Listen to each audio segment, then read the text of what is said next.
Assalamualaikum, Shalom, Om Swastiastu, Namo Buddhaya, Salam Kebajikan. Perkenalkan, nama saya Maya Puspita Lumenggaol dari Fakultas Ilmu Sosial dan Ilmu Politik, jurusan Sosiologi. Di waktu kali ini saya akan membedah 3 film yang berjudul pertama Jalan Masih Panjang, kedua Gorontalo Baik, dan yang ketiga Cerita dari Sulawesi. Film yang pertama yang akan saya bedah yaitu Jalan Masih Panjang. Saya akan menjelaskan secara singkat sinopsisnya. Korban pertama bernama Pelangi sebagai ibu rumah tangga yang mendapatkan pelecehan seksual di Transjakarta. Ia juga mengalami trauma berat atas kejadian tersebut. Pelangi melaporkan hal tersebut kepada pihak yang berwajib, akan tetapi ia tidak bisa divisum dikarenakan tidak adanya luka fisik. Laporan tersebut terus berlanjut sampai akhirnya Pelangi mendapatkan keadilan di mana para pelaku dikenai hukuman 1 tahun 6 bulan penjara dan dipecat dari pekerjaannya.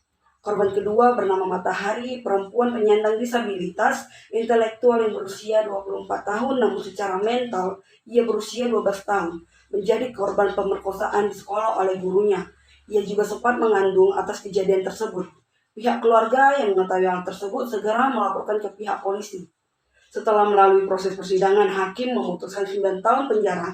Hal yang menarik dari kasus Matahari ialah ketika hakim memutuskan sidang di ruangan perpustakaan, majelis hakim melepaskan atribut persidangan menggunakan bahasa daerah yang dimengerti oleh korban, serta terdakwa dikeluarkan dari ruang sidang dan tidak dipertemukan dengan korban. Korban ketiga ialah Isma Gunawan, berumur 66 tahun, seorang ibu rumah tangga yang pernah menjadi korban kekerasan dalam rumah tangga atau KDRT dan berakhir dengan perceraian. Isma Gunawan menjadi salah satu paralegal LBH Apik Jakarta yang mendampingi kasus-kasus di komunitasnya. Pada tahun 2016, beliau mendampingi 40 kasus kekerasan terhadap perempuan di Tangerang. Alasan saya mengambil judul Jalan Masih Panjang dikarenakan saya penasaran bagaimana tindakan yang diambil oleh pihak yang bersangkutan serta bagaimana caranya untuk bisa speak up atas kejadian yang membuat trauma yang mendalam pada korban. Kasus yang relevan di Indonesia ya dengan judul dugaan pelecehan seksual dan perundungan terhadap pegawai KPI. Korban mengaku mengalami perundungan sejak 2011 sejak bergabung dengan komisi tersebut. Puncaknya pada tahun 2015, MS sebagai korban juga mengalami kekerasan seksual. 2016 korban mulai sering sakit-sakitan akibat mental down dan trauma akibat terus dirisak. Pada tahun 2017 korban mengadu ke Komnas HAM melalui email. Hasilnya ia diarahkan melapor ke kepolisian karena peristiwa yang dialaminya dinilai masuk ranah pidana. Tak tahan terus dirisak, korban mengadu ke Polsek Gambir, namun polisi justru mengajukan ia menyelesaikan secara internal kantor terlebih dahulu. Pada tahun 2020 korban mencoba kembali melapor ke kepolisian tapi hasilnya masih nihil. Setahun setelahnya pengakuan korban MS viral di media sosial. 1 September, korban kembali melaporkan peristiwa yang dialaminya ke Polres Jakarta Pusat didampingi komisioner KPI. Laporan kali ini diterima. Keesokan harinya KPI memanggil 7 terduga pelaku untuk menginvestigasi kasus ini. Menurut Ralph Dendroff, konflik akan muncul melalui relasi-relasi sosial dalam sistem. Teori Dendroff memaparkan jika relasi-relasi di struktur sosial ditentukan oleh kekuasaan. Adapun kekuasaan yang dimaksud adalah kekuasaan atas kontrol dan sanksi yang memungkinkan pemilik kekuasaan memberikan perintah dan meraih keuntungan dari mereka yang tidak berkuasa. Dalam pandangan Dendroff, konflik kepentingan menjadi sesuatu yang tidak dapat terhindarkan dari relasi antara pemilik kekuasaan dan mereka yang tidak berkuasa. Awalnya, Dendroff merumuskan teori konflik sebagai teori parsial yang diterapkan untuk menganalisis fenomena sosial. Kemudian ia melihat masyarakat memiliki 2 sisi yang berbeda, yakni kerjasama dan konflik. Oleh sebab itu, Dendroff menganalisis konflik sosial dengan perspektif dari sosiologi fungsionalisme struktural. Untuk menyempurnakan teorinya, dia juga mengadopsi teori perjuangan kelas Marxian untuk menyusun teori kelas dan pertentangan kelas dalam masyarakat industri. Ia menghubungkan antara pemikiran fungsional mengenai struktur dan fungsi masyarakat dengan teori konflik antar kelas sosial.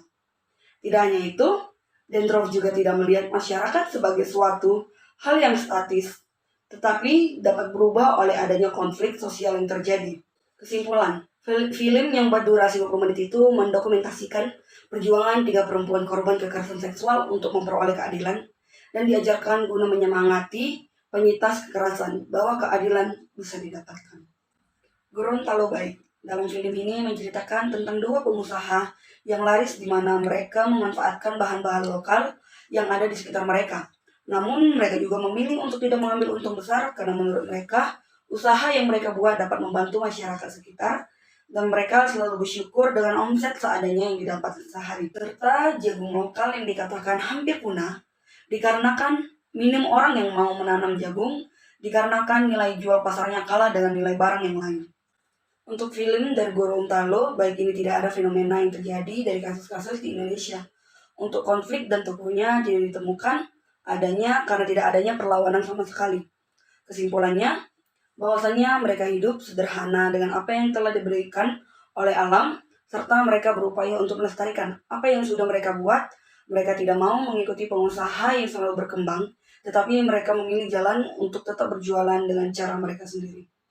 Cerita dari Sulawesi. Film ini dibuka pertama dengan pidato Presiden Jokowi pada sebuah pertemuan dunia mengenai lingkungan. Ia berpidato mengenai terkait dengan lingkungan, kemudian disusul dengan pidato kritis dari Greta Thunberg yang mengkritik terkait dengan kegagalan penanganan krisis iklim oleh sistem ekonomi politik kapitalisme. Ia menilai para pemimpin dunia gagal mengatasi krisis iklim.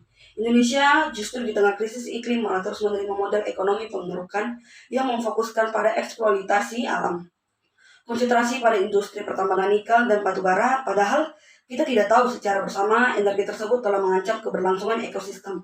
Cerita film ini mengambil di Sulawesi Tengah, tempatnya di Morowali, yang terkenal dengan industri nikel yang terbesar, yaitu PT Indonesia Morowali Industrial Park dan sebuah perusahaan di Kedari, Sulawesi Tenggara. Kehadiran perusahaan nikel tersebut telah merampas hak hidup manusia dan ekosistem yang ada di Morowali.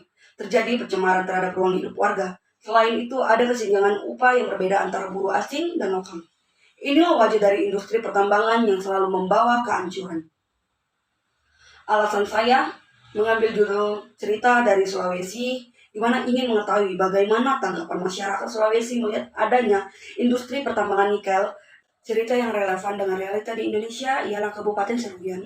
Permasalahan sengketa lahan yang terjadi antara masyarakat Desa Hanau dan Danau Seluluk, Kabupaten Seruyan dengan perusahaan perkebunan PT Musirawayas, Citra Harpindo, dan PT Sumber Pandan Wangi, satu grup dengan MCH, akan diambil alih Pemprov pada 24 Agustus 2012. Sekitar 200 orang yang berasal dari Desa Terawan, Kecamatan Seruyan Raya, Kabupaten Seruyan, turun ke jalan dan mendatangi salah satu perusahaan yang ada di dekat desa mereka, yakni PT Agro Mandiri Perdana. Mereka menuntut agar perusahaan dan pemerintahan daerah merealisasikan kebun plasma masyarakat di desa tersebut. Tokoh yang bersinambungan dengan film ini yaitu Karl Marx mengenai perbedaan kelas berdasarkan kepemilikan alat produksi atau aspek ekonomi.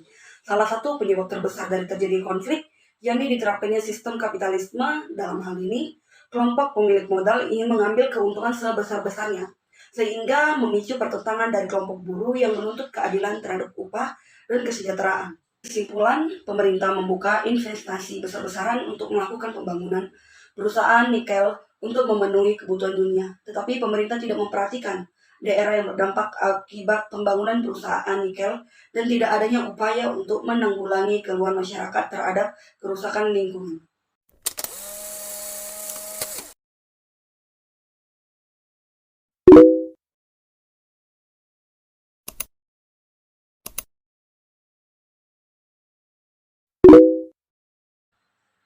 Kamsahamnida, arigato.